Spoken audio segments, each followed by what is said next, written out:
භාග්‍යවතුන් වහන්සේට රත්තරන් ඇඳ සයනයක් ඒ ධාතු ගර්භය තුල තියෙනවා. ධාතුන් වහන්සේ සයනය තුල තැන්පත් කරලා අදිෂ්ඨාන කරනවා ස්වාමීනි ජීවමාන සංඥාවෙන් එදා පරිනිර්වාණ මංචකයේ කෙසේ සැතපුණේද මගේ තථාගතයන් වහන්සේ මා සදූ ආසනය තුල එසේම සැතපෙනසේක්වා කියලා කරපු ආරාධනාව සමග භාග්‍යවතුන් වහන්සේගේ ශ්‍රී දේහය මේ ධාතුන් වහන්සේලාගෙන් නිර්මාණය වෙලා මේ මහසෑය තුල වැඩ ඉන්නවා සැතපීලා. තාමත් ෂඩ්වර්ණ රශ්මිය මහසෑය ඇතුලේ ඒ විදිහටම විහිදෙනවා. පින්නතුනේ කොහොමද වැඩ ඉන්නේ? අපි මහසෑය වඳින ගාථාවක් තියෙනවා. මේ සදහැවතුන් හැමෝටම පාඩම්. සයින්සු යස්මින් සුගතස්ස ධාතු නිම්මාය රන්සුජ්ජල බුද්ධ රූපං නිම්මාය රන්සුජ්ජල බුද්ධ රූපං නිර්මාණය වුණාහ තථාගතයන් වහන්සේගේ ස්වර්ණ වර්ණ වූ තථාගත ශ්‍රී දේහය. සයින්සු කියලා කියන්නේ පාලියෙන් සයති කියන්නේ නිදනවට සයින්සු නිදාගත්තාහ අතීත පදය. ඒ තථාගතයන් වහන්සේ දකුණට පයලා උතුරට හිසලා බටහිරට මුහුණලා තථාගතයන් වහන්සේ මහසෑය තුල සැතපුණාහ කියන කාරණාව කියලයි අපි මහසෑය වඳින්නේ. ජීවමාන සංඥාවක් අරන් වඳින්න හැම වෙලාවෙම මේ මහසෑයේ කුලියට වැඩ කරපු අය පවා මේ වෙලාවේ ඉන්නේ දෙව්ලොව කියලා දෙව්ලොව වඩින මහරහතන් වහන්සේලා සඳහන් කරනවා. මහසෑයට උපස්ථාන කරපු හැමෝම ඉන්නේ දෙව්ලොව. දිව්‍යාංගනාවන් දෙදෙනෙක් එක මොහොතක මේ සෑය ළඟට ඇවිල්ලා සෑය වඳිනවා. මුළු මහමෙවුනා උජනම එළියයි. මහරහතන් වහන්සේ අහනවා මොනව කරලාද මේ පුණ්‍ය භාග්‍ය ස්වාමීනි අපි මහසෑයට අත්කම් කරපු අය අද ඉන්නේ මෙහෙම ආශ්චර්යයක් ඇතුව. ඔබ හදන මල් ටික ඔබ ගේන පූජාව ජීවමාන සංඥාවෙන් වැඩ ඉන්නේ මගේ බුදු පියාණන් වහන්සේ කියන සංඥාවෙන් මහසෑයට පූජා කරන්න.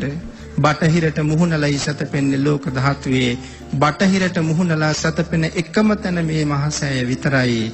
ඔබ බටහිරට පසුපස හරවලා මහසෑය දිහා බලලා වඳින්න තථාගතයන් වහන්සේගේ සිරි සම්බුදු මුව මඩලයි මට පේන්නේ කියන සංඥාවෙන් වන්දනා කරලා අපරිමිත කුසල් රැස් කරන්න.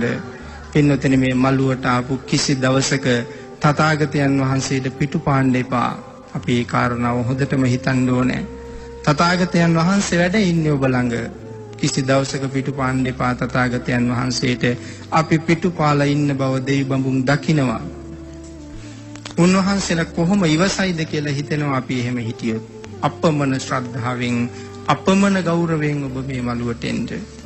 බාතිකාබේ රජුරු පුදුම ශ්‍රද්ධාවකින් මේ මහසෑයට පූජා කරපු තව එක රජෙක්. එතුමා එක වෙලාවක මහසෑය සමම්පිච්ච මලින් වැහුවා. හිතන්න අපි සමම්පිච්ච මල් දැකලා තියෙනවා. පුළුවන් ද මේ මහසෑය සමම්පිච්ච මලින් වහන්න? මොන ආශ්චර්යයක්ද, මොන භාග්‍යයක්ද, මොන ශ්‍රද්ධාවක්ද, මොන වීරයක්ද. ධර්මයේ සඳහන් කරන තුම් මහල් පේසාවලල් ඉඳලා කොත් කැරල්ල දක්වාම සමම්පිච්ච මලින් වහන්නේ. විශාල සමම්පිච්ච උයනක් වවලා ගබඩාවේ තියෙන රත් හඳුන් ගෙනල්ලා ගල ගාලා කුඩු කරලා ඒ රත් හඳුන් වලින් සුවඳ තලපයක් හදලා අඟල් 4ක සුවඳ තට්ටුවක් මුළු මහ සෑයම ආලේප කරනවා. ඒක බොල් තට්ටුවක්. තාම සිනිදුයි.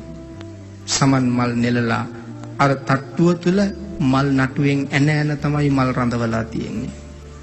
තාම ඉහළයි එදා තාක්ෂණයේ අපිට වඩා ඒ සියලුම මල් පරණ වෙන්න රජ්ජුරු පැන් ඉහළ තියෙනවා. සමන් මල් වලට මහ වතුරක් ඉහින්න බෑනේ. පොඩි වෙනවා. ඊතා සෙවුම් ජල දහරා සමන් මල් වලට ඉහින්න ඕනේ. රුවන්වැලි සෑ පිරිවෙන මිදුලි මහ පොකුණක් තියෙනවා අපි ඔක්කොම දන්නවා. මේ පොකුණ 2008 කලින් තිබුණා ඒ වුණාට වතුර තිබුණේ නැහැ. 2000න් පස්සේ තමයි පුරාවිද්‍යා දෙපාර්තමේන්තුවෙන් මේ පොකුණ සුද්ධ කළේ. පොකුණ සුද්ධ කරනකොට කවුරුත් බලාපොරොත්තු නොවිච්ච විදිහට බසවක් කුළුමින් වතුර එනවා මේ පොකුණට. බසවක් කුල මේ වතුර තියෙනකන් මේ පොකුණ හිඳෙන්නේ නැහැ. මේ බටහිර වාසල් දොරටුවෙන් ඔබ එහාට බැහැලා ගියොත් එහා පැත්තේ තියෙනවා තව පොකුණක්. බසවක් කුල මේ වතුර ඒ පොකුණටත් යටින් තියෙන උමම් මාර්ගෙන් එනවා. බාතිකාබේ රජුරෝ ජල මෝටර දෙකක් යොදලා අතිසියුම් ජල ධාරා මහසෑය දෙපැත්තෙන් විහිදවල තියෙන මේ පොකුණු දෙකෙන් එතුමා ඒ සඳහා නෙමවපු පොකුණු දෙකයි ඔය දැක ගන්න තියෙන්නේ. නම් අවස්ථා දෙකක මහසෑය සමන් මලින් වහලා ජල පූජාවක් එතුමා කළා. සුවඳ තලපකින් උන්වහන්සේ මහසෑය පූජා කළා. එක වෙලාවක උපවාසයක් කරනවා. මට මහසෑය ධාතු ගර්භයේ දකින්න ඕනේ. ඒ කාරණාව කතාව හරි දිගයි. එහෙම නැත්නම් මම මහසෑය මළුවේ මැරෙනවා. ඒකයි තීරණය. සක් දෙවිඳුගේ ආසනය උණුනා මෙතුමා මැරෙනවමයි කියලා රහතන් වහන්සේට දැනුවත් කරනවා. රහතන් වහන්සේ රජුරුවන්ගේ අතින් අල්ලගෙන මහසෑය තුලට එක්ක ගිහලා ධාතු ගර්භය දක්වනවා. පස්වනක් ප්‍රීතියෙන් පිනා යන රජුරුව මේ මහසෑය සුවඳ පැන් වලින් නාවා මේ සලපතුල මතුල දනක් පමණ සුවඳ ජලයෙන් පුරවලා මේ මුළු මළුව පුරා නිල් මහනෙල් මල් පූජාවක් ද සිද්ධ කරනවා. මේ සදහැවතුන් මහසෑයට කරලා තියෙන පූජාවල්. එන්නතනි මේ මහසෑය ඔබගේ අපගේ නිවන සඳහාමයි. මේ මහසෑය ළඟ අපේ නිවන ඒකාන්තයි. මේ මහසෑය මළුව අපේ දෙව්ලොව දොරටුවයි.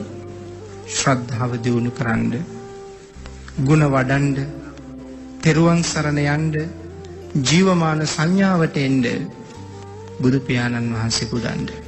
ජීවමාන සංඥාවෙන් බුදුන් පුදන්න. මැරෙන්න කලින් පින්නතනේ අපි බෞද්ධයන් හැටියට මැරෙන්න අවශ්‍යයි. එහෙම නැත්තම් අපි බෞද්ධ කියලා හිතාගෙන ඉඳලා මැරෙනවා. ආගමක් නැතුව මෙරළ යන අහිංසකම ජාතිය තමයි බෞද්ධ කියලා හිතාගෙන ඉඳලා මැරෙන අය. බෞද්ධයෙක් බවට පත් වෙන්න ආකාර 4යි. මේ ලෝකේ තියෙන අමාරුම කාර්ය මොකක්ද කියලා ඇහුවොත් ඒ බුදුන් සරණ යෑමයි. ආත්ම සන්නියාතන සරණාගමනය, තත්පරායන සරණාගමනය, ශිෂ්‍ය භාවෝපගමන සරණාගමනය, පනිපාත සරණාගමනය. මේ තමයි බුදුන් සරණ යන ආකාර 4. ඊ타මත්ම අමාරුයි.